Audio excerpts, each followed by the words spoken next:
Alors, les Chaim, on commence le cours. Parachat Vayeshev, lendemain de Rosh Hashanah, sortie du jeûne de Guédalia. Regardez les têtes des gens affamés ce soir, incroyable. Regardez, il a repris des couleurs, je ne sais pas pourquoi. Ah, toujours, t'étais blanc, t'as vu, t'étais blanc.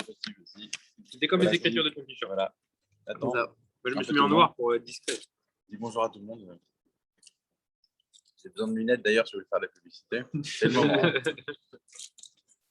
Il y a 56 000 followers pour l'instant.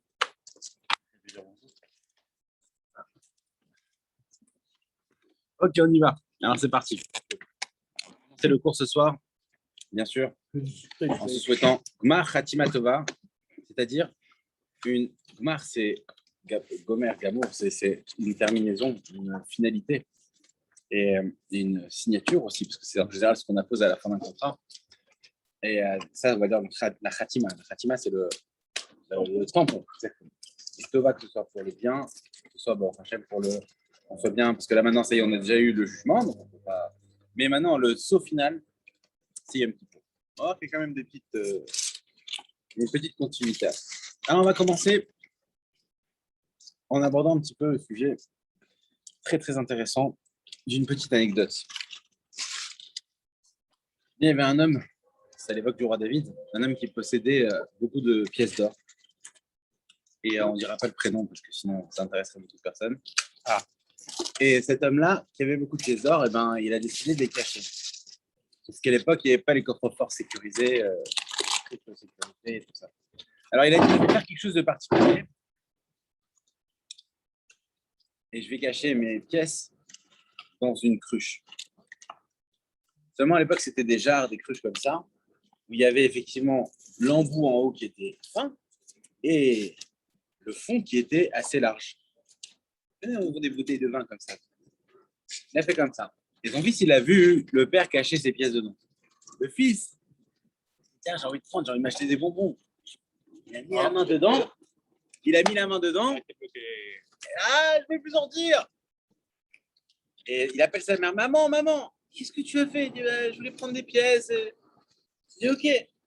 Elle dit, bah alors lâche les pièces et sors ta main.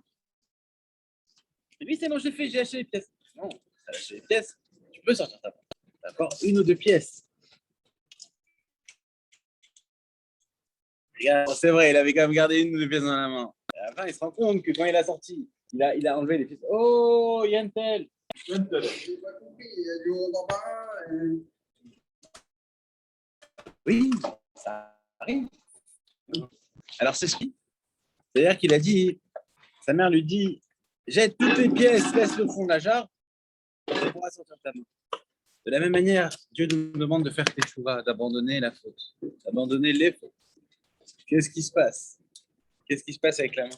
La main, on essaye de prendre, mais le problème, c'est qu'on dit, ah, je veux faire tchouva, mais je veux quand même réussir à sortir ma main, avec une de petites fautes qui reste apparemment. Ah, c'est vrai. C'est pas très grave. Oui. Et le problème, c'est qu'est-ce qu'elle vient de dire la mère? Oh, tu peux pas sortir la main. Comment tu veux te purifier s'il y a encore des petites? Alors, l'idée, c'est de demander à Hachem avec sincérité. Avec une grande sincérité. Oh! Vous avez plus faim?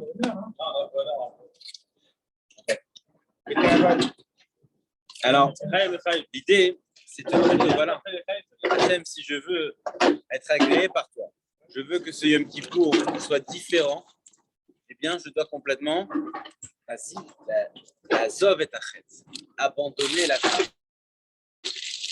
Et Ma'adavardomé, à quoi la chose ressemble? À quelqu'un qui veut rentrer dans un mikvé, sheretz biyado, et il a un serpent dans la main, un animal impur. Tu dis que tu veux te purifier, mais en même temps, tu regardes encore le côté impur. Et c'est pour ça que les gens qui pensent que Yom Kippour, c'est une fois dans l'année, qu'est-ce qu'on doit leur dire à ces gens? Qu'est-ce qu'on doit leur dire à ces gens? Vous avez raison, vous avez tort. Oui, les Chaim Ebracha. Il y en a un sans maillot, c'est pour Adrien. Non, mais là, c'est même pas Yata Maillot. Non, il n'y a pas marqué, il n'y a pas marqué. Non, mais ça, Larissa, c'est pour Adrien. Ah ouais, normalement, il marque, normalement. Et là, il y a pas c'est l'hamburger surprise. Ouais, je veux bien. Si vous avez un hamburger sans mayonnaise et harissa, c'est celui d'Adrien. Voilà. Ça me dégoûte, il y a une tonne de maillot. Donc, Qu'est-ce qu'il veut un petit whisky? il est excellent. Il est très très bon. Pour une frite. Il y a le verre, il y a le verre. Un peu la maillot. Ah, fin de jeûne, tu le sens. Attends, déjà j'enlève la tomate. C'est bien, je Essaye de prendre une frite par contre qui est dure. Ça, c'est quoi? C'est une Voilà. fiche? Le même message. Kentucky. Là, t'en as un autre, tu vas goûter un vrai, Moshe? Laisse-nous manger après. Il n'y a pas la rista, ça s'en tire là. Non, là, il y a maillot.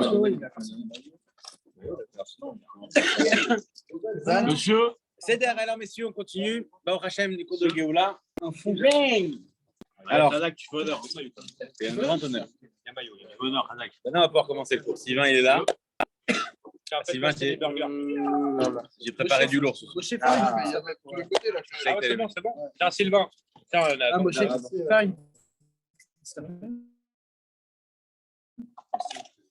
Et celui-là. Ah, c'est voilà, c'est le. Celui-là, maillot encore. On ne manque pas, c'est l'abondance, monsieur, l'abondance. Lâchez les femmes, très jeune. Regardez, regardez, Sylvain, il est tout blanc, Mishkin. Allez, donnez-lui à manger. Chaim, commence avec le manger. Chaim. Bon, allez, on t'écoute. Chaim. Non, mais on t'excuse, là. Chaim. Dis les Chaim, ça, je peux pas t'excuser. Le burger, là. On est en train d'excuser tout le monde. On est en train de demander Mechila, pardon à tout le monde. Alors, on peut t'excuser, les Chaim. Ah ouais, ça va, bon. Ça va. Tu veux frites ou pas? Yom Kippour, c'est pas un jour qui dure. Attends. C'est pas un jour qui va durer une journée, c'est un jour qui va durer tous les jours de l'année. Et c'est pour ça que c'est un jour qui va être très puissant. Vous savez, il y a un proverbe qui dit « Pardonne afin que tu sois pardonné ». Pourquoi c'est si important? Parce que le fait de faire comme ça, Dieu va agir mida keneged mida. Il va agir mesure pour mesure avec toi. Ah, t'as pardonné, alors moi je vais être aussi gentil avec toi. C'est pas évident pour toi de pardonner. C'est très dur. Mais tu as quand même fait l'effort de pardonner. Alors Hachem, il va aussi faire en sorte que tu sois aussi pardonné. Non, celui-là, maillot encore. Donc, alors on va rapidement parler du Shabbat Teshuvah de Lachot. Ce Shabbat avant Yom Kippour, il s'appelle le Shabbat Teshuvah ou Teshuvah.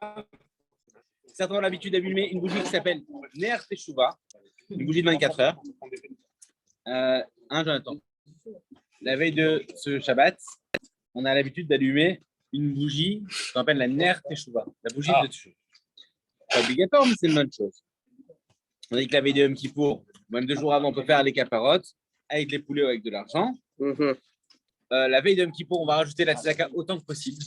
Autant que possible parce que c'est important. C'est-à-dire que quand on met des pièces dans la tzedaka, ça fait du bruit. Et ce bruit-là, le Yetzirah, il n'aime pas du tout l'accusateur. Il s'enfuit à cause de ce bruit des pièces. Eh ben, c'est ce que les gens pensent. En fait, fais la monnaie. C'est mieux, c'est de faire la monnaie de la pièce. Une fois qu'on te dit, c'est profites-en.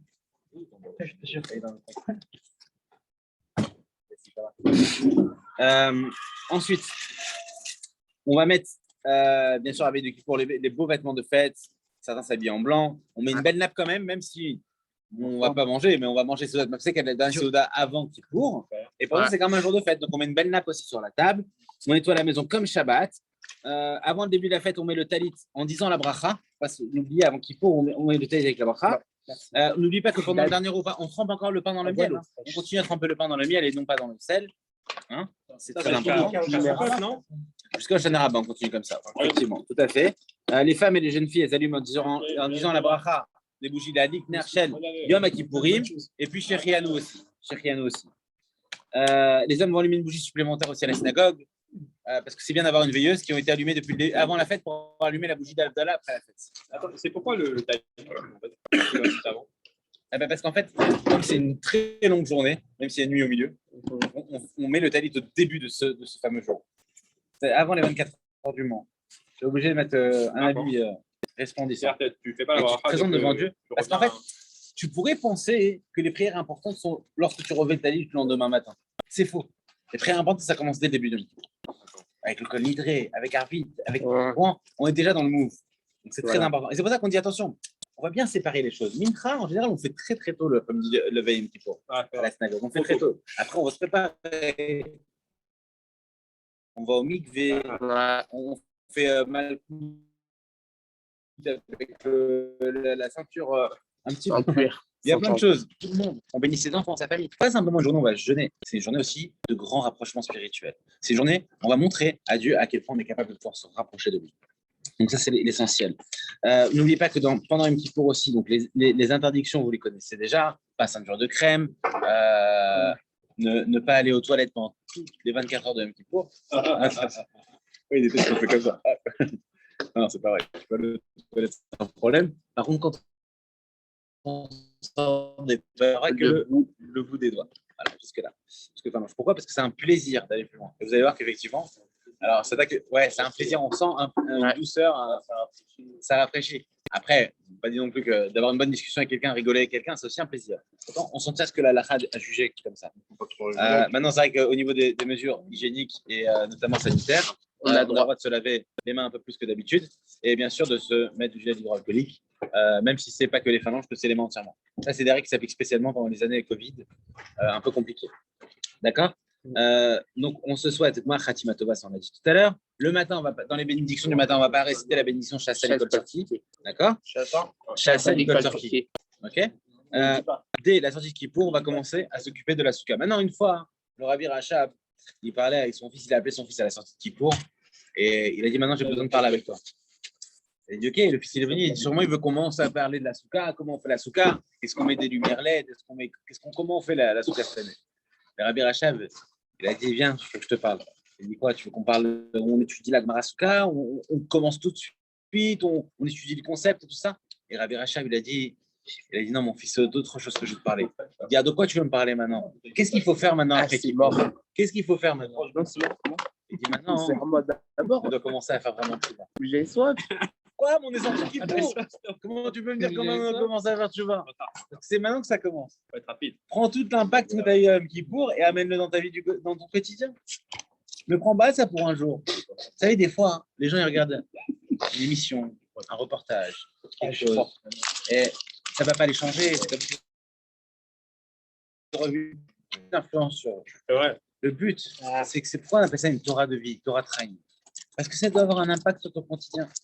C'est parce que quand on dit que le Shabbat il a une influence sur les jours d'après, parce que c'est très important. C'est important de t'imbiber de spiritualité en ce que tu fais. Et donc, quand à chaque fois on dit prends une bonne décision, on met des bonnes décisions, on dirait que je suis un enfant. Ben oui, mais c'est comme ça qu'on avance. Et oui, si tu pédales pas à vélo, qu'est-ce qui se passe?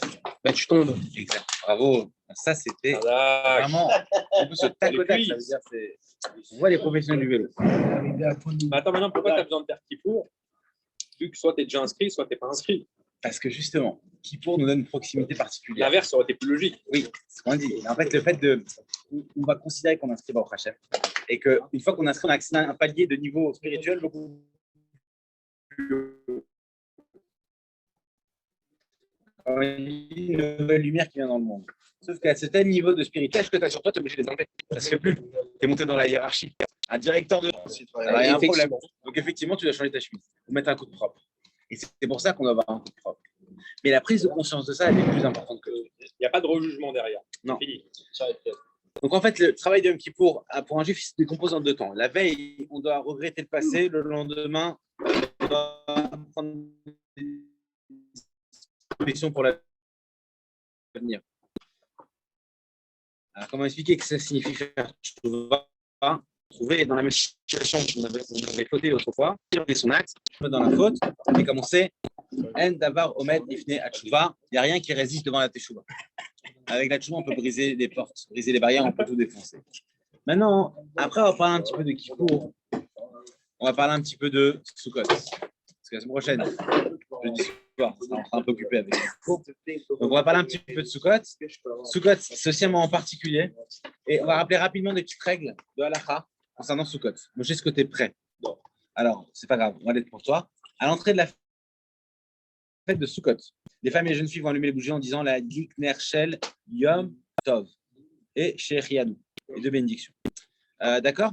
Ensuite, lors du Kiddush, le chef de famille va dire aussi Shechianu. Et ensuite, la bracha, les chefs Basuka. On trempe. Ils doivent faire la moitié de bras. Ouais. Alors, on trempe le motzi, pareil, le pain, on trempera dans le miel pendant toute la fête de Sukkot, jusqu'à Hoshana Rabbah, comme il a dit, jusqu'à la veillée. Tout le monde va faire la bénédiction à motzi, suivi de la bénédiction des chefs Basuka. Sauf celui qui a fait, le chef de famille qui a fait le kiddush. Lui, il a fait dans son kiddush, il a dit les chefs Basuka. Et les autres, ils vont manger, ensuite, quand ils vont manger leur pain, ils vont s'asseoir, ils vont dire Amoti lechem naaretz. Et après, ils vont regarder un peu le toit de la souka, comme ça, parce que la mitzvah, c'est l'essentiel, c'est le toit de la souka, vous savez. Et ils vont regarder le feuillage comme ça en disant les chefs Basuka. Ils vont se lever un petit peu, s'asseoir un petit peu. Ça s'est montré. Les chefs s'asseoir dans la souka. Les chefs, ça veut dire s'asseoir, la chevette. D'accord?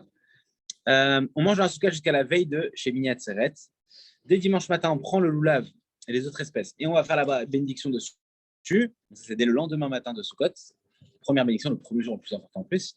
Asher Kishem Tivanu, Al Netilat Loulav. On met en valeur le loulav, même s'il y a 4 espèces. Dominant, parce que ça reprend de la Torah et tout est autour de la Torah. Toujours. Voilà. On ne fait pas la mise à des 4 espèces le Shabbat. Le Shabbat, c'est considéré comme un bouquet de fleurs. On ne fait pas la bénédiction sur les 4 espèces. Pendant les jours de fête, oui, les demi-fêtes aussi, mais pas de Shabbat. On ne mange pas. Alors, idéalement, ça serait bien de faire attention de ne pas consommer un repas sans avoir fait la bénédiction des 4 espèces.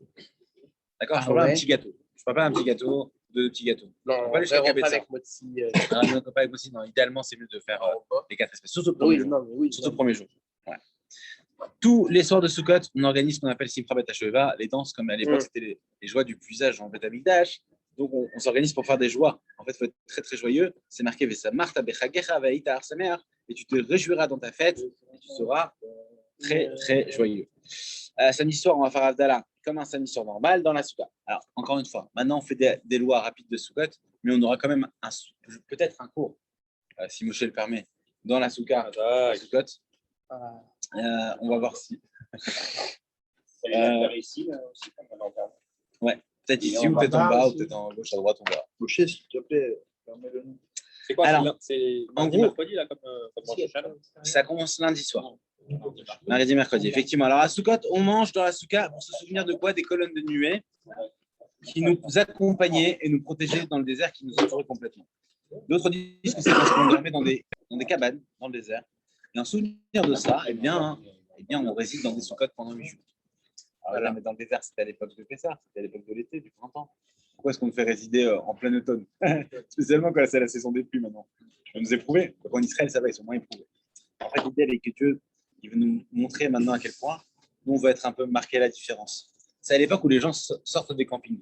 Ils rentrent chez eux maintenant. Et c'est fini les campings. Fini le soleil, c'est fini le beau temps. Et ben, nous, on montre qu'on sort dehors, mais pas pour se faire plaisir spécialement. Parce que des fois, il ne va pas faire très beau. Il va faire un peu frais même. Cette année, je pense qu'il Et va pourtant, faire on veut montrer. Cette année, en plus, c'était pas très. Et on veut montrer notre attachement avec Dieu. On veut montrer à quel point on est attaché avec lui.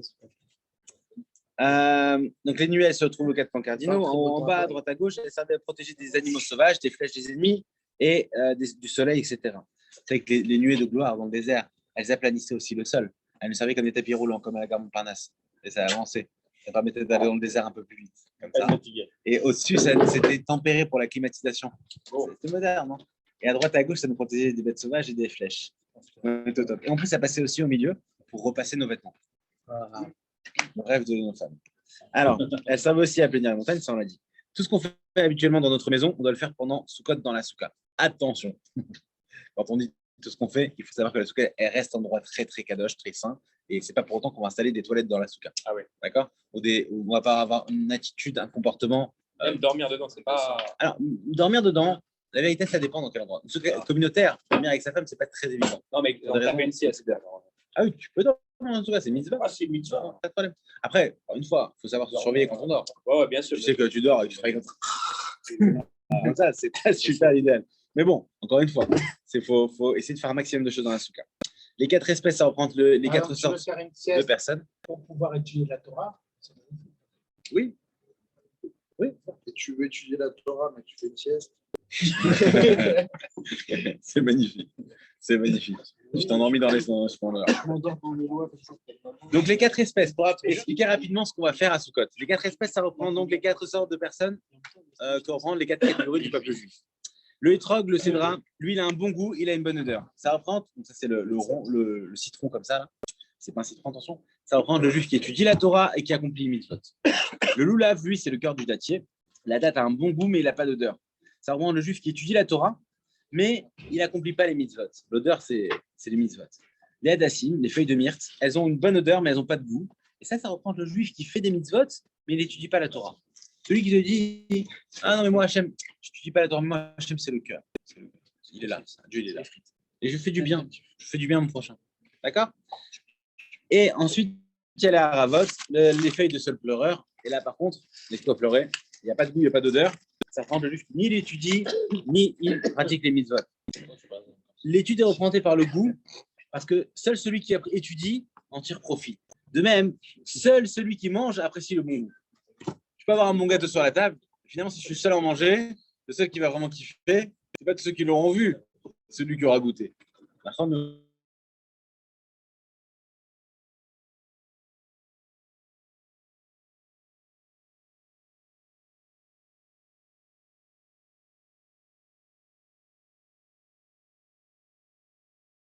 Le lave et misette, par contre, tout le monde en profite. Oui, parce que de même que l'odeur, c'est agréable pour soi-même, mais c'est aussi agréable pour les autres.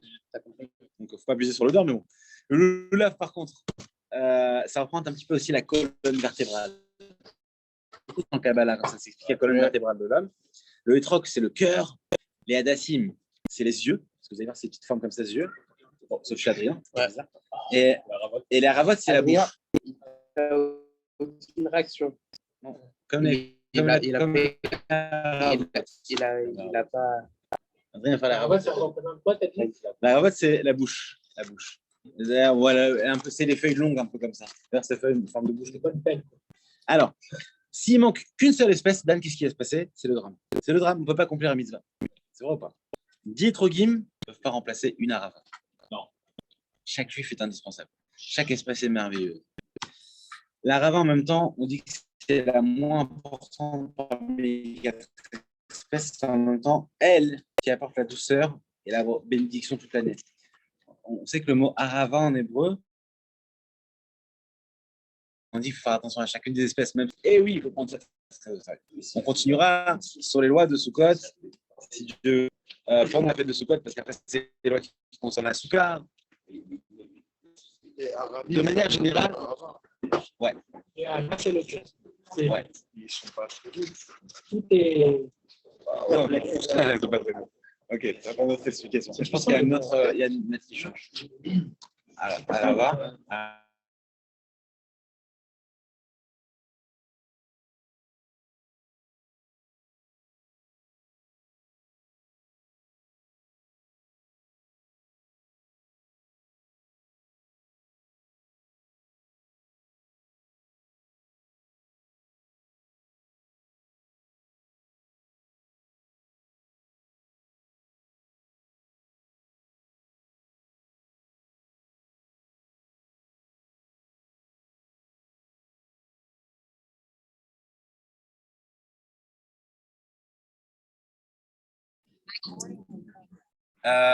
Et aussi, sur une version, il y a aussi Yosef à la place de Shlomo.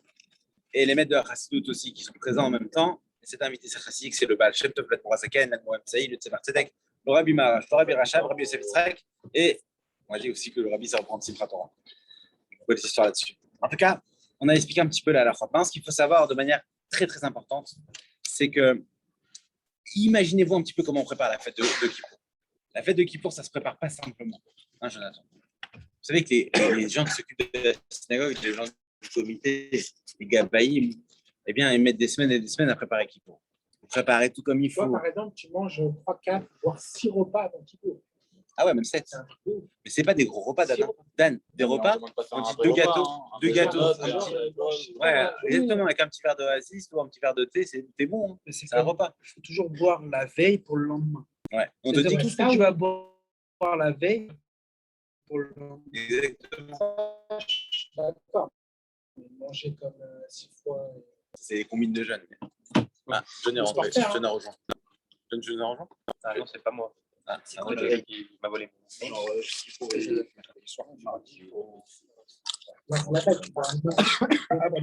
Mercredi matin. Ah, peut-être mon cousin. Ah, peut-être mon cousin. C'est là où la Ok. Donc, imaginez-vous à quel point chacun il est préoccupé, chacun il fait très attention à Yom Kippour de tout préparer comme il faut. Alors, on raconte sur une fois une synagogue qui était vraiment très très grande.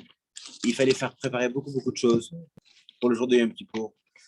Combien il y a de chaises? Parce qu'il faut que les gens, quand ils arrivent, ils puissent s'asseoir. Comment on prépare les talites? Comment ils sont bien pliés? Des fois, il y en a qui ne repassent les talites pour que ce soit nickel pour le jour de Kippour. On prépare les livres pour chacun. Chacun et son livre. Chacun et son cours. On prépare le tableau pour les ventes. Il y a quand même beaucoup de choses à préparer. C'est pas... On arrive en touriste, exactement comme tu dis, mais il y a eu un vrai travail de fond derrière, quoi. Donc, la même chose ici. Imaginez-vous, pendant 2 semaines, ils se sont préparés, tous les gens de comité pour bien faire les choses. Ils ont fait tout ce qu'il fallait. Et le jour de Kippour, on arrive, la journée se passe super bien, les gens sont contents, la clim est à bon niveau, les gens sont bien, ils font bien la prière, ils s'assoient, ils se lèvent quand il faut. Tout s'est bien déroulé. Le rabbin, il disait faire comme ça, c'est fait comme ça. Le rabbin, il a fait son discours magnifique par un bruit. Les gens au top, un des meilleurs Kippour du monde. Et on arrive au moment ultime de Yom Kippour, c'est le moment des... Bravo. Le moment de la Neila. Et là, à ce moment-là, ils ne voyaient pas le coup venir. John, comment ça va? Ouais. On te voit pas. Attends. Ah, voilà, bon Hachem, tu es beau comme ça. Ça va? Je viens à peine de finir. Bon Hachem. Mais t'as pas les hamburgers ce soir, t'as raté. Bon, qui c'est qui veut lui donner un hamburger à emporter? Avec le jeûne, Une frite, il reste un peu de frites. Mais il fallait casser le jeûne avec nous. Ouais, mais Bon Hachem. Ok, on est en train de parler de Yom Kippour. Alors, est-ce que tu es prêt pour Yom Kippour, justement? Il reste des frites. Alors, l'idée, elle est comme ça. Ah, de burger ou frites? Le type, il arrive. Tu fais des frites? Il y a un gars qui vient et qui commence à pas comprendre s'il faut se lever ou que ça sort au moment de la Neila. Et il s'excite un petit peu. Et à un moment donné, devant toute la ferveur de Neila, qu'est-ce qu'il fait, Michael? Au moment de la Neila, au moment de la ferveur de Neila, il commence à crier. Il fait Cocorico! Mais un gros Cocorico de chez Cocorico. Le rabbin, il fait ça? Non, un type, il fait ça. Et alors là, tout de suite, il y a l'équipe de choc, les Gabaïm de la synagogue. Ils arrivent, plaquage au sol, tout de suite, direct. Il y a l'équipe de... Ils ont tout fait pour que ça se passe bien. Lui, il arrive, au meilleur moment, il vient, il casse tout le film. Qu'est-ce qui se passe? C'est incroyable. Ils l'ont plaqué au sol, ils ont dit c'est pas possible, on l'arrête tout de suite. Tu vois. Et là, il s'est passé quelque chose de merveilleux. Il s'est passé que le Baal Shem Tov qui était présent dans la synagogue, il leur a dit laissez-le. C'est bon. Laissez-le. Mais vous vous rendez pas compte? Il y avait un décret sur nous. Toute la journée, on a prié, personne n'a réussi à enlever le décret. Celui-là, il est arrivé, il a fait cocorico, il a réussi à tout enlever. C'est possible. Ah, qu'est-ce qui se passe? Ce type-là, c'était un paysan. Et lui, il savait qu'aujourd'hui, c'était Kippour, il ne savait pas lire, il ne savait pas écrire. Il a dit juste, je vais faire une chose. Je vais venir à la synagogue. Non, il s'est laissé entraîner dans le move. Le rabbin, il dit, debout, assis, debout. Mais avant. Toutes les choses. Quelle Nora, Léla. Quelle Nora. Il s'est laissé entraîner dans le move comme ça, il était chaud. Et d'un coup, qu'est-ce qui se passe? Exactement bouillant, mais vraiment. Et dans la ferveur, il entend comme ça, il entend Shema Israël, Hachem. Il ne sait pas quoi dire. Alors qu'est-ce qu'il fait? Il pousse son cri de son cœur. Il dit qu'est-ce que je sais faire de mieux? Moi, je sais imiter le coq. Moi, je sais bien l'imiter. Je suis un super imitateur. Et il commence à faire de tout son cœur. Mais vraiment, moi, je ne vais pas le faire bien. Je le fais très bien. Mais la vérité, un vrai son comme ça, officiel. Et il a brisé les décrets dans le ciel. Là, encore une fois, le Baal Shem Tov, il dit c'est quoi cette histoire? Il dit lui, il nous prouve c'est quoi la sincérité. Toi, tu as fait mytho toute la journée avec ton sidour, avec ce que tu veux. Peut-être Baruch Hashem, c'est pas que mytho. Peut-être Baruch Hashem, tu as fait vraiment les choses avec ton cœur. Mais lui, il a été sincère jusqu'au bout. Ce n'est pas les mots qui comptent. C'est la ferveur et c'est la manière dont tu cries. Comme le chauffard. Le chauffard, il n'a pas de mots, ça a un son. Et pourtant, c'est toute la mitzvah de la fête. 48 heures, on a fait la mitzvah, c'était le chauffard. Qui n'exprime pas des mots spéciaux. Ce n'est pas un nom de Vartora, le chauffard. Le chauffard, c'est juste un cri. Et c'est le cri qui est important, plus que le contenu. Un bébé, quand il pleure, Jonathan, il connaît ça depuis quelques mois. Un bébé, quand il pleure, eh bien, tu ne sais pas ce qu'il veut dire. Peut-être qu'il a faim, peut-être qu'il a fait dans la couche, peut-être qu'il a fait, je ne sais pas. En tout cas, quand il pleure, ouais. Si quelqu'un veut en être assez rempli, je ne sais pas ou pas. Genre, il est assez rempli. Ne vous respectez pas les gens. Un petit peu. Assez rempli quand même. Je ne suis pas après, quoi. Si Dieu veut, tout ça. on est tous là, Kapara. On est tous Baruch Hashem. Après, par contre, il faut que je rentre chez moi. Une marche à Tova et des bonnes nouvelles. Ok. Mais celui qu'on reprend, s'il vous plaît, c'est important. Ça, c'est tout droit. Yehudim et Karim, chers juifs, messieurs, c'est très important ce qu'on va dire maintenant. C'est très, très important ce qu'on va dire. Neila, c'est la plus petite prière de tout Kippour. Maintenant, on dit c'est la plus importante. En fait, Dieu dit voilà, on va faire un truc. Vous m'avez parlé pendant 26 heures, mais je ne sais pas qu'est-ce que vous voulez me dire. Faites-moi un résumé. Alors, on a appelé ça Neila. Fais-moi un petit résumé de tout. Pas le package comme ça, tu me fais le petit résumé. Comme ça, on est bien. On a dit ça s'appelle Neila. Maintenant, en fait, c'est des sons comme ça qui sont très, très puissants.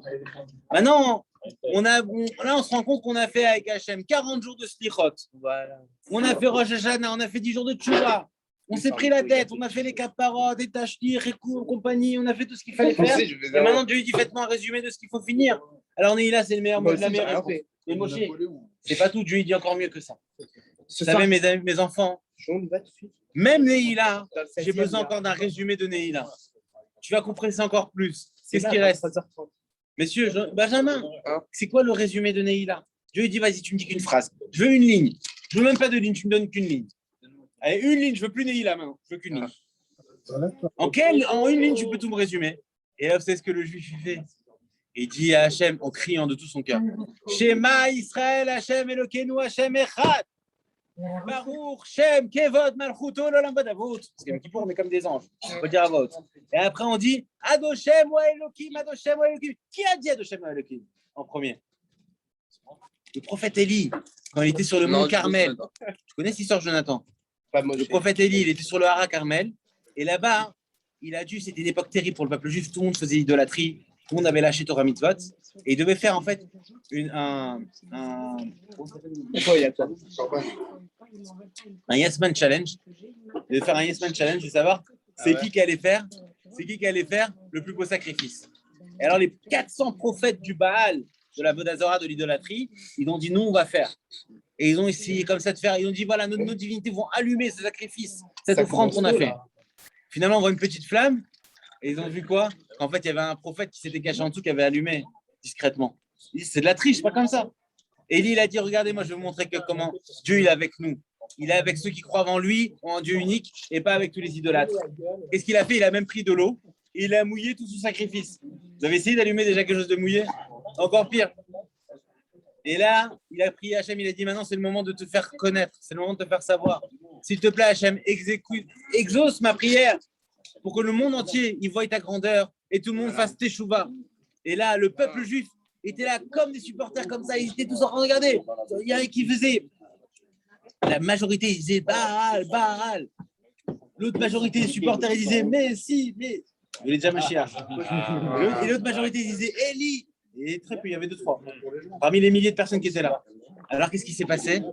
Ils ont dit une chose. Regarde, Sylvain, qu'est-ce qu'ils ont dit? Ils ont dit, on va voir si vraiment ça marche ton truc. Et là, Dieu, il a envoyé une colonne de feu qui descend du ciel sous l'apparence d'un lion et qui dévore le sacrifice et l'autel en bois qui était en dessous, dans un grand brasier comme ça. Et Élie, à ce moment-là, qui se prosterne. Et là, imaginez-vous, le peuple juif tout entier qui est derrière en train de voir le spectacle, tout le monde se jette à terre. Tout le monde se jette à terre et il crie cette phrase merveilleuse. Dieu, Hachem est notre Dieu, Hachem est notre Dieu, Adoshem wa Elokim, Adoshem wa Elokim. Et cette phrase-là, avec cette. Parce qu'imaginez-vous la surprise qu'ils ont eue. Ils s'attendaient à tout sauf à ça. T'imagines le choc. Quand tu ne crois pas que ça apparaît, tu ne crois pas. Tu vois ton compte en banque qui a marqué 3 millions. Qu'est-ce qui se passe? J'ai fait quoi? Je suis choqué. C'est normal, c'est la fin de mois. C'est la fin de mois, c'est normal. C'est le mois d'avant. Bon, Hachem, amen. Mais en attendant, avant de s'habituer à tous les miracles comme ça, il faut savoir que nous, on est dans ce résumé-là. Ce résumé, c'est une ligne. Shema Israël, Hachem Elokeinu, Hachem Echad. Dieu est mon Dieu, Hachem Elokim, Hachem Elokim. Et ça, c'est pour ça qu'on finit même carrément parce qu'on n'a même plus de mots. Alors à la fin, qu'est-ce qu'on va faire? On va sonner un chauffard. Pourtant, c'est pas le même chauffard qu'Rosh Hashanah. À la fin, on va dire tout. J'ai plus de mots pour toi, chef. Tu veux encore que je te résume? Il n'y a plus rien à dire. Attends, ça sort d'où maintenant les sonneries du chauffard? Les séquences, tu vois. Les séquences, ça ressemble aux pleurs des enfants. À Kabbalah, il y a beaucoup de sens. C'est d'après la halakha. Je t'apprends à faire. Des Rabbanan. Je vais expliquer pourquoi il y a une série qui s'appelle Tashrat. Tashrat et Tarash. C'est les 3 séquences. Pas de problème. Avec plaisir. Ok, Dieu il dit maintenant, vous êtes arrivé à la fin de la prière de Neila. Maintenant, les portes se referment et vous m'avez tout résumé avec un chauffard extraordinaire. Non, vraiment, Sachez maintenant qu'il il n'y a plus de mots à me dire. Et ce cocorico là, c'était la sincérité la plus absolue. Il n'y a pas de mots, il y a plus que ça, il y a plus que tout. On est plus que top. Ce cocorico, c'est vraiment l'apogée de tout. La même chose, imaginez-vous. À Kippour, écoutez bien, ça là c'est magnifique, vraiment de haute foule.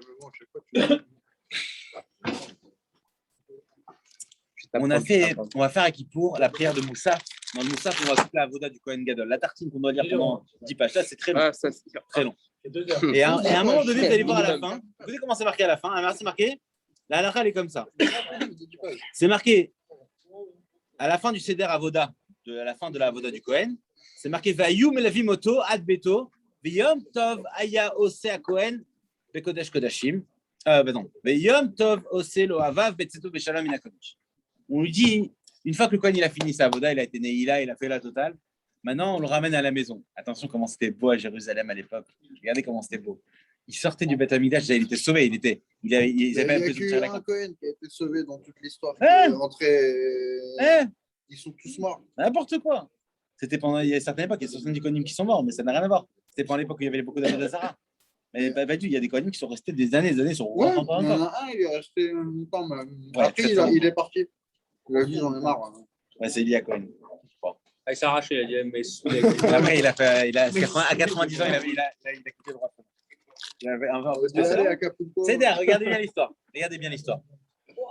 On est en train de dire que le Cohen, il rentre chez lui. Regardez comment on explique. On dit, voilà, il a été, la journée s'est changée, il y avait les vêtements d'or, il avait les vêtements d'or, les vêtements blancs, les vêtements d'or, les vêtements blancs. Il a été au mikvé, il a fait les sacrifices, il a fait ça, les enfants. Tout est minutieux. Vous savez que le Cohen s'était préparé déjà longtemps en avance. Il quittait sa femme, sa maison, pour s'occuper de comment il devait se préparer pour Yom Kippour, comme les gens du comité pour préparer la synagogue. Vraiment, c'est quelque chose de très sérieux. Il y avait un vrai entraînement de commando. Et une fois qu'il avait fait ça, écoutez, on lui raconte comment il rentrait chez lui à la maison. Il sortait dans les rues de Jérusalem et là, il y avait une foule comme ça, en masse, pour l'accueillir. Cohen, Cohen, Cohen. Comme je sais quand il est dans la nuit, il croit que les gens ils disent Cohen. Alors, regardez, les gens disent comme ça Cohen. Et en plus, il sort, il voit toutes les maisons juives et il voit des bougies allumées partout. Des bougies, comment c'est beau. Johnny. Des bougies avec les briquets. Ah, c'est pas briquet, c'est vraiment les bougies. Les bougies, elles sont allumées partout. Écoute, il arrive chez lui à la maison et il fait Yom Tov Asalo. Et il fait la fête avec sa famille, juste sa famille, en toute intimité. Mais maintenant, on dit, remettons les choses dans le contexte. On va différencier sa vie privée et sa vie publique. Que le Cohen, Benjamin, qu'il fasse sa avoda dans le Beth Amikdash, c'est normal qu'on en parle. Quand il sort du Beth Amikdash, il n'y a pas besoin de raconter sa vie. Qu'est-ce que tu as besoin de dire qu'il va rentrer chez lui et faire la fête avec sa femme et ses enfants? C'est pas notre vie, c'est sa vie à lui. Mais on a l'impression, en plus c'est le mot final, la cerise sur le gâteau, que l'un ne va pas sans l'autre plus que ça, que c'est quelque chose de fondamental. Et en fait, pour illustrer un petit peu ça, on l'a accompagné jusqu'à chez lui parce que c'était le moment le plus important. Quand il rentrait en toute santé, en bonne santé chez lui à la maison. Écoutez bien. Jonathan, est-ce que tu connais l'histoire de Moshe le voleur? Attends, Cohen, Moshe. C'est quoi le rapport de Tchouva, attention, attention. Non, mais non. Attention. Flingue pas tout. Alors, Moshe le voleur, c'est une histoire assez particulière. La Gada, elle raconte quelque chose de magnifique. Écoutez bien cette histoire. Je la connais, Miguel. Je raconte souvent, mais celle-là, j'adore. C'est mon kiff. Je peux faire mon kiff. L'Echaim dedans. C'est obligatoire. L'Echaim. Jonathan, il est où ton verre? Ah, l'Echaim. Voilà. Regardez comment c'est fort. Il y avait le Rav, après Kippour, il avait passé une journée très dure, il rentre chez lui à la maison, le rabbin. Et maintenant, on frappe à la porte. Tu sais qu'il vient à cette heure-ci, il est tard déjà, c'est fini Kippour. Il ouvre la porte et il voit Moshe. Moshe, surnommé Moshe le Derganav. Moshe le voleur. C'était le voleur connu dans toute la ville parce qu'il n'arrêtait pas de faire des casses un peu à gauche à droite. Il avait une réputation malheureusement d'être un grand voleur. Il n'arrêtait pas de vendre des chargeurs qui ne marchaient pas. Et certains ils disent, depuis qu'il existait, certains disent qu'on ne porte plus d'argent à Yom Kippour tellement il avait peur de rencontrer Moshe. Regardez comment ça s'est passé. Moshe il arrive chez lui, il dit Monsieur le rabbin, écoutez, je vais vous souhaiter Chag Sameach, ça y est, on a fini Kippour, merci beaucoup. Le rabbin il dit merci beaucoup, pourquoi? Il dit merci parce que j'ai adoré votre dracha. Vous avez fait un Dvar Torah magnifique. Et écoutez bien, vraiment, quand j'ai entendu vos paroles poignantes sur Yom Kippour, j'ai décidé, monsieur le rabbin, de faire tchouva. Et je suis venu vous faire un chèque. Je suis venu vous donner de l'argent pour rembourser ce que j'ai volé dans l'année. Le rabbin, il est choqué par ce qu'il entend. Eh bien oui, tout le monde peut faire tchouva, même Moshe, le voleur, il peut faire tchouva. Incroyable. Il dit, bah, c'est super, Moshe, écoute, je cherche un stylo tout de suite. Il revient, il lui donne, il lui fait le chèque. Et là, il part. Et le rabbin, il appelle sa femme, il dit, écoute, chérie, c'est magnifique. Tu te rends compte? Je croyais que personne m'a entendu pendant le Dvar Torah à la synagogue. Et bien, Moshe, le voleur, qu'il est connu pour faire n'importe quoi, il a fait teshuva. Magnifique. Elle est belle ou pas? Elle est belle. Mais alors, regardez, il se rend compte après, il dit, allez, on va passer à la table. Il voit, il se trouve plus les couverts en argent. Qu'est-ce qui se passe? Et ils se sont rendus compte qu'il n'y a personne qui a pu toucher à ça sauf Moshe. Moshe, Oh là là. qu'est-ce qu'on va faire? Là, tu vas le vénérer. Alors, il est parti dans la maison. Il avait été pas très loin, c'est un petit village. Il va voir Moshe. Là, il est calme. Il frappe à la porte. Voilà, il se réveille. Moshe, il ouvre la porte. Moshe, il ouvre la porte. Alors, Moshe, il ouvre la porte. Il dit, oh, monsieur le rabbin, mais pourquoi vous êtes venu? C'est gentil. Vous n'allez pas venir me voir, je suis venu moi vous voir tout à l'heure. Et il dit, qu'est-ce qu'il y a? Je vous ai rendu votre stylo, monsieur le rabbin. Mais c'est pas le problème du stylo. Tu es venu chez moi. Et moi, je comprends rien avec toi. Il dit, Moshe, je suis sûr. Écoute, je peux malheureusement te l'affirmer, mais je vais t'avouer quelque chose. Je crois que tu m'as volé mes couverts en argent. Il dit, oui, c'est moi. Bien sûr, oui, je vous ai volé, monsieur le rabbin, oui. Et alors? C'est quoi? Tu viens chez moi, tu dis que tu veux faire tchouva, et tu me voles mes trucs. Alors, il dit, attends, monsieur le rabbin, il dit, excusez-moi, je vous arrête, monsieur le rabbin. Avec tout le respect que je vous dois, je vois pas le rapport. Il dit, je vois pas le rapport. Il dit, quel rapport? Tchouva, c'est tchouva. Business, c'est business. Ça veut dire quoi? Ça veut dire que la tchouva, il a fait sur les actes passés. Est-ce que pour autant, il a envie de changer son comportement de toute la vie? Est-ce que Yom Kippour, il a pris avec lui? Très vrai, il faut prendre Yom Kippour avec soi. Il faut que tu ne sois pas le même. Tu t'assois, s'il te plaît. Ouais, là, tu t'es mis. Plus vite que ça. Plus vite que ça. Bien, sinon, je te mets à côté de Dan. Allez. Alors, regardez. Très simple. Il faut que Yom Kippour, on l'emmène avec nous. Il faut shlepper Yom Kippour avec nous. Il faut qu'on se dise que toute l'année, je vais vivre avec la tchouva que j'ai vécue. Ah, j'ai kiffé. J'ai vécu des moments intenses. Pourquoi je ne la ramène pas à la maison? Vous savez, à un moment donné, il parlait sur les Fabringen. Ouais, et les gens, ils restent là-bas 3 heures et ils boivent, ils rentrent à la maison, ils sont KO et ils font la sieste. Très grave. Est-ce qu'ils n'ont rien compris? C'est quoi la vérité, le Hémet? Le Hémet, c'est qu'un Fabringen, on sort les profondeurs. On fait les Chaim, on sort des profondeurs, on sort des choses très puissantes qui changent notre vie. Mais si tu rentres à la maison, que tu ne racontes pas à ta femme et tes enfants ce que tu as vécu, si tu décides pas de prendre une petite bonne décision après le Fabringen, ça ne servait à rien. Comme une bonne émission, un bon film que tu as vu, tu as kiffé sur le moment, tu es sorti du cinéma, tu n'as plus rien. Voilà. C'est quoi l'idée? Et voilà, tu as payé 20 balles pour rien. L'idée, elle est comme ça, frère. On n'est pas là pour perdre du temps. On a que 120 ans sur Terre. Dieu, il a dit, voilà, je vous mets 120 ans. Vraiment, vraiment. Il y a déjà un temps, il est chez lui à la maison. Il doit prendre conscience ce soir que Dieu, il a dit, si Jonathan ne vient pas au monde, je ne fais pas le monde. Vraiment. Non, vraiment, il a dit ça. Chacun, on l'a expliqué sur chacun. On est indispensable. Dieu ne pouvait rien faire sans nous. Mais nous, qu'est-ce qu'on va faire pour Dieu? Qu'est-ce qu'on va faire pour nous-mêmes? Dieu, il nous a fait. Dieu, il est plus, pardon? Certaines personnes. Ras Vichalom, tout le monde est important. Nous, on ne voit pas l'importance de chacun. Alors, Hachem, il a attendu qu'il soit là, c'est là pour faire le monde, alors. Il a fallu que chacun soit là. Il a fallu que chacun soit là, chacun a un rôle à jouer. Le problème, c'est quand tu ne veux pas prendre conscience de ton rôle à jouer. Le mec, il a tué 40 personnes et violé alors, tu crois que Dieu, il a 70 enfants. D'accord. Aux États-Unis, c'était 65. T'as compris ce que je veux dire. Pour information, il y a des choses et des choses cruelles. Il y a des choses terribles dans l'histoire du monde, de manière générale. Simplement, est-ce que, encore une fois, il y avait une discussion entre 3 rabbins qui disaient une fois, et si moi j'aurais été Dieu, qu'est-ce que j'aurais changé dans le monde? Il y en a un qui a dit quelque chose de plus sensé, il a dit, si j'aurais été Dieu, j'aurais tout fait comme Dieu l'a fait. Parce que s'il l'a fait, que moi je ne comprends pas le sens, lui, il doit sûrement savoir pourquoi. C'est-à-dire qu'il faut comprendre les choses. Nous, on ne peut pas tout saisir. On ne peut pas tout capter. Mais regarde, Hachem, il y a des raisons à chaque fait le monde, après il a regretté. Et j'ai pas regretté. Bah bon, et le déluge? Non, après, il y a eu Adrien, mais c'est autre chose. Jusqu'à présent. Adrien, tu ne vas pas rire avec ton téléphone. Voilà, le téléphone, c'est Xlipot. Il a regretté, sinon il n'aurait pas fait le déluge. Non, il n'a pas arrêté d'avoir fait le monde. Il a arrêté malheureusement le changement des hommes, le changement de nature des hommes. Et pour autant, il a laissé quand même une chance au monde. Et pourtant, tout ça, ça faisait partie du plan divin.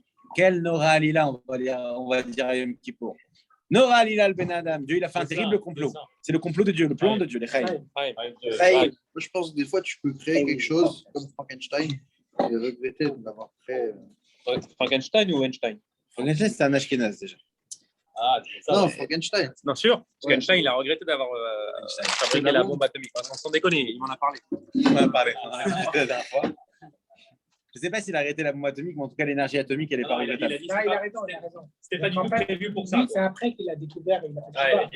Évidemment qu'après, on voit les conséquences. Les mecs, c'était pas prêt. Dans chaque chose, il y a toujours un côté bon et un côté mauvais. Et pour autant, un couteau de cuisine, ça peut se transformer en arme terrible. Et pourtant, ça sert aussi à couper la nourriture et à donner à manger. Il y a beaucoup de choses qu'il faut savoir dans le monde. Il faut savoir, regardez, allez pas plus loin de la bombe atomique. Nous, on va regarder sur les choses les plus graves parce que c'est une arme létale qui va faire des milliers et des milliers de morts. Mais vous avez des mains, vous avez une bouche qui peut tuer une personne. C'est vrai. Alors pourquoi vous allez voir loin alors qu'on peut voir chez soi? Mais il y en a même des yeux. Ça, je dirais. Il n'est pas là. Ah, pardon. Il n'est pas là. Des fois, il y a des gens qui ont des mains qui font du mal aussi avec les mains, et des fois avec la bouche, ils font du mal. Des fois, il y en a qui ont des yeux aussi. Des rayons laser. Sam, il faut se réveiller que Hashem Kippour, ça doit vraiment être pour nous. C'est un moment qui est voilà. C'est déjà Kippour à l'envers. On dit pour qui? Pour qui? Bah voilà, c'est pour nous. D'ailleurs, c'est la plaque que je vous dirai à Sylvain, mais bon, un peu en avance. Hein, quelle est la meilleure équipe de foot du peuple juif? Attends. Quelle est la meilleure équipe de foot du peuple juif? Meilleure équipe de foot. Paris. Ajax. Allez. Mais de quoi, d'Israël? Non, Mais quelle est la meilleure équipe? Mais il doit y avoir un championnat de pays, genre Messi, Neymar. Non. Ah, ça y est, on a fait celle-là. C'est pas ouf, le mec. Mais alors, qui sont les meilleurs au foot pour le peuple juif? Dis-nous tout. Eh ben, c'est nous. C'est l'armée. Non, c'est nous. C'est nous. Pourquoi c'est nous? Parce que tous les matins, par quelle prière on finit? Allez, nous, les chefs. Allez, nous. L'après-midi, allez, nous. Le soir, allez, nous. Non, allez, nous. Dan, allez, nous. Tu l'as pas compris ou pas?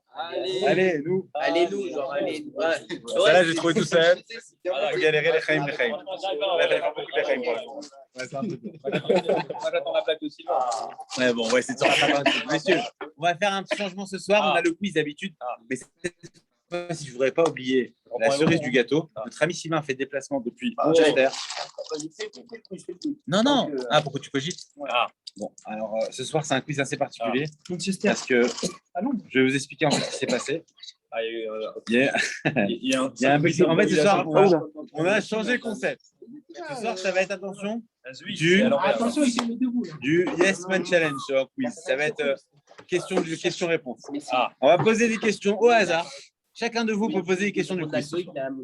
Et chacun de vous peut répondre aux questions de tout le monde. Alors, c'est parti. Départ, moi, si tu as une question, vas-y, on te répond. Allez. Adrien, une question. Comment gagner un million? Non, question normale. Ah, ok, je me lance. Alors, qu'est-ce qu'on a le droit de porter pendant Yom Tov? Oui. Tout ce qui est en rapport avec ce qui est Kodesh. Hop, précisément. Tout ce qui va nous servir. Mais tout ce qui n'est pas bouclé. Voilà, tout ce qui va nous servir pour la fête. Bravo. Est-ce que j'ai le droit d'emmener Est-ce que j'ai le droit de transformer une PlayStation Vita dans sa sacoche pour l'emmener à un copain pour après la fête? C'est bouclé, ça.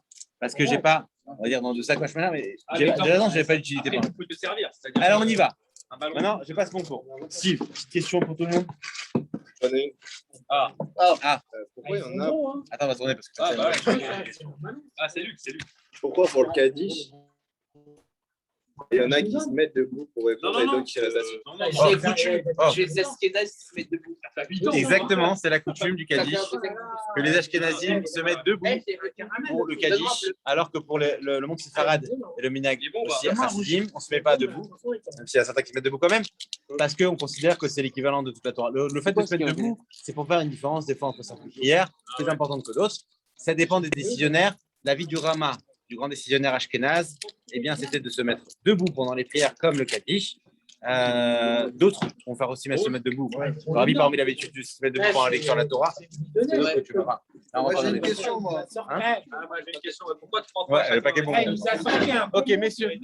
Alors, on y va. Qu'est-ce qu'on a le droit de faire? Attention. À Shabbat, on n'a pas le droit de faire Yom Tov. Oh, c'est pas l'inverse. Ouais. Oh, joli. Jonathan, tu as le droit de répondre, hein, si tu veux. Qu'est-ce qu'on a le droit de faire à Shabbat qu'on n'a pas le droit de faire à Yom Tov? D'habitude, en général, c'est l'autre question qu'on pose et on doit dire on a le droit de cuire. C'est la question classique. On a le droit d'allumer le clope. Voilà. Là, c'est la question inverse. Oh, pas mal ça, là, pas mal du tout. Gaucher. Qu'est-ce qu'on a le droit de faire Shabbat qu'on n'a pas le droit de faire Yom Tov? J'ai trouvé l'ambiance. Dormir. Bah, moi, je vais répondre. Souhaiter Shabbat Shalom. Alors, déjà, faire Seuda Shishit. Ce qu'on n'a pas. Et après. Ah, il y a On n'a pas le droit. Ah, droit. Ah, droit. Ouais. Bah, t'as la réponse. Yordel, t'as la réponse? Non. Ouais, mais si tu balances des trucs comme ça. On n'a pas le droit d'inviter un goy à Yom Tov. Chez soi, il faut faire un truc particulier. Non, on a Et le à droit. Shabbat, Non, on a le On a le droit. C'est On a le bon, droit. tu peux te dormir. Ah. Il faut séparer. Non, on a le droit. Non, et on a le droit, tout à fait. Ok, bah, je trouve et je suis très. Il y a juste des différences à faire pendant Pessah au niveau du C'est à texte. Pessah qu'on a pas. Mais sinon, on a le droit. De manière générale, on a le droit.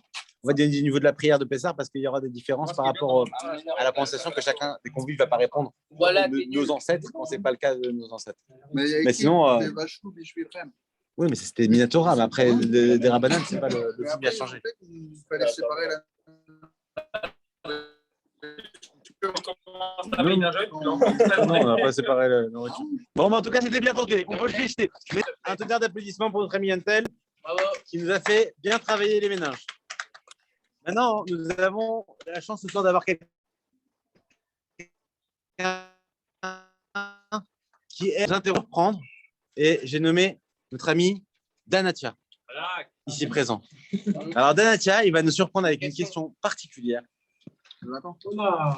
Allez, vas-y, d'abord. Pourquoi il y a ce bâton qui est au-dessus du truc Une question, alors, une question peut-être au niveau de la halakha. Une question sur notre quotidien. Orange, bleu ou vert? bleu.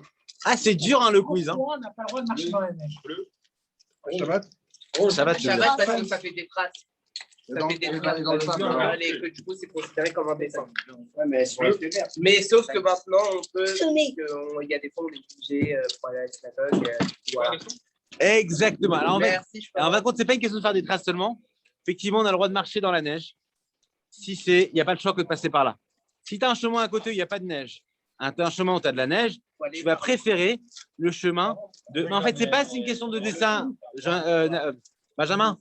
C'est pas une question de dessin. C'est plutôt une question d'aplanir le sol. Vous savez qu'on n'a pas le droit d'égaliser un sol pendant Shabbat. Ça rentre dans le travail de labourer. Et en fin de compte, on va éviter d'égaliser un sol. De la même manière, on ne passera pas un balai à l'extérieur sur de la terre. De la manière, la neige, on va éviter d'aplanir avec nos pieds le sol. Mais si on n'a pas le choix, vu que c'est une nécessité, oui, tu as le droit. Tu as le droit. T'es ski. Magnifique. J'ai pas entendu. Ça surfe aussi, Non, peut-être pas ni le surf ni le ski. Non, mais ça, c'est Ouvdit Bechol. Non, ça, c'est une activité profane. Mais non, mais t'as le droit. On t'a dit que tu peux marcher dans la neige, Dan. Va à la montagne sans problème. Il n'y a pas de marque-loquette. Il n'y a pas de problème. Va marcher dans la neige. Mais pas du ski. Je peux marcher. Marcher, oui, mais pas du ski. Ni snowboard, ni rien du tout. Et ni des boules de neige. Ni des bonhommes de neige. Pourquoi j'ai pas le droit de prendre une boule de neige Non. et te l'envoyer? Si tu la formes pas, oui. Shabbat? Mais si tu la formes, non. Et si je fais un sapin de Noël et je te l'envoie? Un sapin, ça fait mal. Bon, si tu arrives à le lever, à me l'envoyer. Alors, messieurs, une autre question. Le niveau, il monte là, messieurs. Ouais. Là, vraiment, on part sur du lourd. On n'a même plus de bonbons là. Et pourquoi on peut aller dans le sable alors? Pourquoi on peut aller dans le sable? Ah ouais, bah, si on marche dans le sable, on égalise. Il y a des. Oui, encore une fois, si tu as le choix de passer à côté, c'est de passer à côté. Ah ouais. Ouais. Mais comment il fait ça, Abraham? Et il n'y a pas le choix. Je pense que dans le désert, tu n'as pas tellement de trottoirs. En fait. Mais on va essayer de se renseigner. Il y a peut-être une possibilité à côté. Je ne sais pas. Ok. Adrien, une petite question? Non. Adrien, il connaît pas la règle. Dan, petite question? Ouais. Spontanément, hein, les mecs, il n'y a pas de. On s'angoisse pas. Là, il y en a une. Pourquoi il y a deux questions en une. Quand les gens se lavent 3 fois, tu vois, chaque main, Etilat et Moti Shabbat, je veux dire, pardon, mais 3 fois chaque une, tu vois ce que je veux dire. Soit alternance, soit pas alternance. Et deuxième question, pourquoi 3 et pas 4, 5, 6 Bravo. Ça, c'est ce que j'appelle de la question. Bon, je reprends avec les bonbons, les mecs, salut. Alors, on va expliquer à notre cher ami Jonathan et à tout le monde ici présent qu'en fait, dans la halakha, c'est expliqué qu'en vérité, on se rince les mains combien de fois? 6. 2. Ah. 2 fois sur chaque main. Comment la manière de procéder, pourquoi est-elle différente entre Hacha Yatzar quand on sort les toilettes et quand on se lave les mains Netilat Yadayim. Quand on se lave les mains Netilat Yadayim, c'est vraiment la manière de se préparer comme les Kohanim. 3 fois sur la droite, on sanctifie d'abord le côté, on sanctifie 3 fois, par 3 fois. Donc 3 fois, c'est Chazaka. En fait, la loi nous oblige de faire 2 fois. Nous, on a fait une Khumra de faire 3. Si tu veux faire 4, fais 4. Ah, d'accord. Mais la loi de Minag Israël du monde entier, c'est de faire 3. Mais C'est là, resté je adopté. suis avec du savon, quoi. Je fais avant ou après? Avant. Ah, ok. Attention. Avant, oui, avant. Avant, mais attention. Idéalement, il faudrait que tu te ressèches les mains. Refaire, je parle pour le moti. D'accord. Refaire les mains spécialement dédicacées pour ça.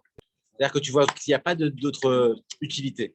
Qu'on D'accord. comprenne que c'est pas du tout pour te rincer les mains que tu as fait ça. C'est vraiment dans un sens de. Tu comprends? Beaucoup vont se sécher même les mains. C'est pour ça qu'on dit d'ailleurs, une fois qu'on a fait une kilette pour le moti, par exemple, le plus sain du monde, on ne va pas commencer à serrer la main à quelqu'un d'autre.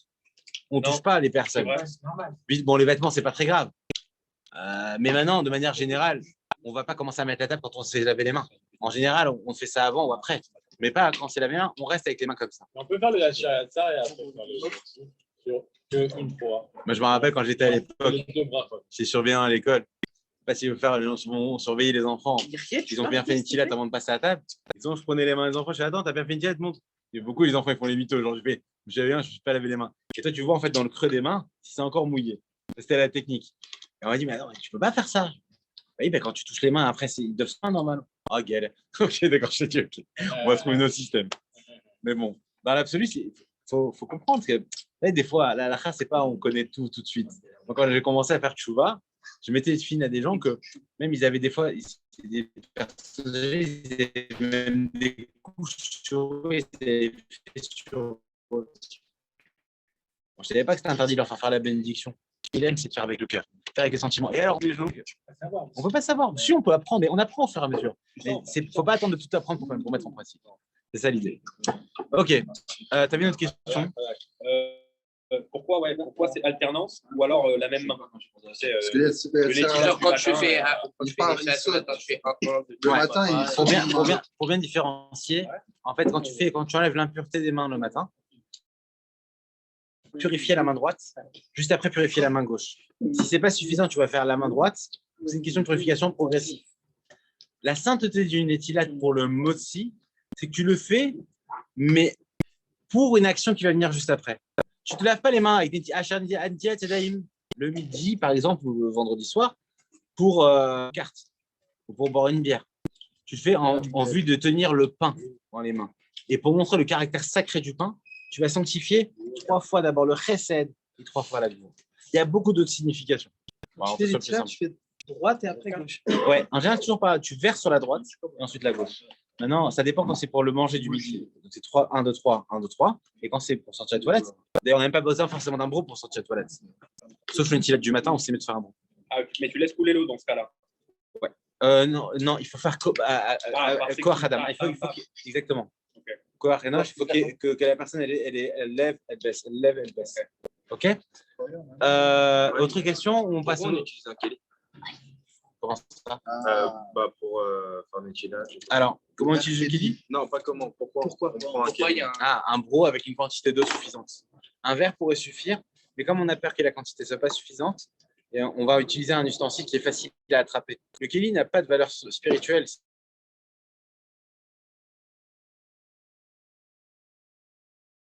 Que c'est important parce qu'en fait, on a une mesure d'eau qui est dedans, qui est largement suffisante pour se purifier les mains.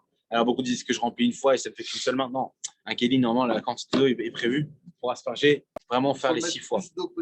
Alors, il y en a qui disent qu'une ségoula, pour avoir une richesse matérielle, c'est de remplir l'eau à bord, de faire déborder. Et du coup, ça va, c'est de l'eau, c'est pas le plus cher. Pour les hanches, il y avait des dépenses pour Cristaline et les autres paris. Non, l'eau est pas chère. Avant, il tuait des gens pour l'eau. Si tu dis. Non, mais tu sais, dans le désert, t'as jamais vu Laurence Darabi le film? T'allais boire dans un puits qui n'était pas de ta famille, tu te faisais zigouiller. Bon, aujourd'hui, t'as quand même pas tellement ce problème-là, mais enfin. Tu rigoles, il y a des guerres pour l'eau. Toutes les guerres d'Israël, c'est des guerres pour l'eau. D'accord. Alors, tu dis quoi? Tu dis qu'en fait, il faut utiliser moins d'eau? Spécial. Je n'ai pas dit ça. J'ai dit que c'était une richesse. L'eau. Ah, mais c'est sûr que c'est une richesse. L'eau, c'est la vie. Et tout le monde le sait. L'eau, c'est la Torah. Ah, l'eau, c'est la La Torah. Torah, Voilà. Je suis d'accord. Alors, une autre question, messieurs, on passe à la blague de Sylvain. Allez-y, messieurs, on peut y aller toute la nuit. Chaim. Il a gardé tout le bon pour lui, parce que depuis tout à l'heure, on répond, mais il a gardé le paquet dans les bras. En plus, il a vraiment gardé dans les bras. Ça, c'est une photo à prendre. Bon, non, c'est pas le seul. C'est l'avant-dernier. Il est où le bleu? Bleu, il n'y a plus pas. Il reste. Ah non, commence pas à faire des sélections. Sylvain, t'es prêt? Ah, il se concentre. Il a toutes les cavanots de Harizal. Oh là là, ça va être du lourd. Et Chaim. Bon, il en les mecs. La question. Messieurs, on a le quiz de Sylvain. Le quiz. La blague. Notre cher ami Sylvain. On va dire filmer là, ouais. On est au top. Allez, Sylvain, à toi. Tu veux te lever, s'il te plaît? Est-ce qu'on voit bien dans la caméra? Oui, attends. C'est un monsieur qui est un peu fortuné et il discute avec un monsieur. S'il vous plaît. Qui est fortuné et qui discute avec un monsieur un peu limité dans la tête. Et puis il le voit bien, puis il a envie de faire la tzedaka et bon, il dit alors on va faire un jeu. Toi, je vais te dire des choses. Si tu devines, tu me donnes 2 euros. Je te donne 2 euros. Et si toi tu me dis un animal et que je ne devine pas, je te donne 10 000. Okay. Il dit bon, c'est une femme, on la connaît depuis qu'on est tout petit, on sort d'elle et c'est la plus gentille. Et le monsieur un peu limité fait je sais pas. Mais si elle nous donne du lait, elle nous nourrit, je sais pas. Tiens, 2 euros. Le mec, il dit bon, c'est un monsieur qu'on connaît. Il rentre tous les soirs à la maison du travail, il se met à table, il mange avec nous. 2 euros. Dis bon, comment on appelle quand il y a plein d'arbres, que c'est ouvert et qu'il y a des animaux partout? Moi. Tiens, 2 euros. Il dit bon, il n'en peut plus. Vas-y, toi, dis-moi, qu'est-ce qui a 14 pattes le matin et 6 pattes le soir? Et le riche, il cherche. Comment il est devenu? Il dit bon, je sais pas. Et il donne 10 000 euros. Et il dit, mais quand même, c'est quoi cet animal? Il dit, je sais pas, tiens, 2 euros.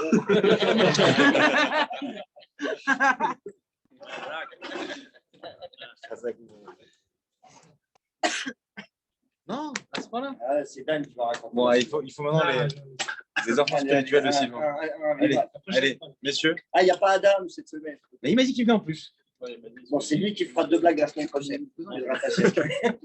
Alors, messieurs, en se souhaitant Gmar Khatima Tova, une bonne signature, on a bien fini le jeûne ensemble. Si Dieu veut, on finit aussi cette galoute ensemble. Avec, on va dire juste un petit mot sur la paracha Vaïler rapidement. Vaïler, c'est Vaïler Moshe. Moshe est parti. Moshe s'en alla. C'est la mort de Moshe Rabbeinu. Maintenant, on va arriver à la mort de Moïse. Et pourtant, on dit que jusqu'au dernier jour de sa vie, qu'est-ce qu'il était Moïse? Il était hyper en forme. De la même manière, ça nous apprend que plus on avance, plus on est en forme. Moshe veut nous donner l'enseignement. Quand tu avances, quand tu regardes, même si c'est le bout, tant que tu avances et que tu regardes le bout, tu es en forme. Manel Fotofas, il était en prison avec des gens un peu spéciaux, des cas sociaux. Et puis, il y avait un monsieur, un des artistes, qui était mis en prison, le régime de l'époque, et c'était un funambule. Et il adorait faire des spectacles dans la cour de la prison. Et il montait sur une corde comme ça, très très fine, une ficelle comme ça, et il montait d'une hauteur assez importante. Et il avançait comme ça d'une extrémité à l'autre. Il a dit, mais j'aimerais te demander, Manel Fotofas, il dit, j'aimerais te demander, comment tu fais pour ne pas avoir le vertige quand tu regardes en bas? Il dit, c'est simple, je ne regarde jamais en bas. Je regarde que devant moi. Et ça, je pense qu'en bas, ça n'existe pas. La même chose. Sinon, on veut Vaïler Moshe. Comment Moshe il a avancé? Comment nous, on peut aussi avancer? Comment on peut paraître comme Moshe Rabbeinu jusqu'au dernier jour de notre vie en pleine forme? C'est seulement en avançant. Et en regardant, en ayant l'objectif à l'œil. Ne regarde pas le chemin qui te reste à parcourir. Nous ne sommes pas comme des enfants qui demandent pendant la route des voyages, on arrive quand? On arrive quand? Encore combien de temps? Il faut regarder la destination finale. Regarde le point d'arrivée. Parce que c'est ça qui va te motiver. D'accord? Et qu'on avance tous vers la Géoula avec Mashiach. Aïe, aïe, aïe, aïe, aïe, aïe, aïe, aïe, aïe, aïe,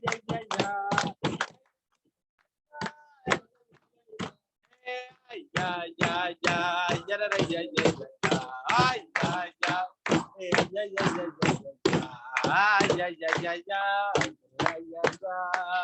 Hazak Baruch. Shabbat Shalom. Shabbat.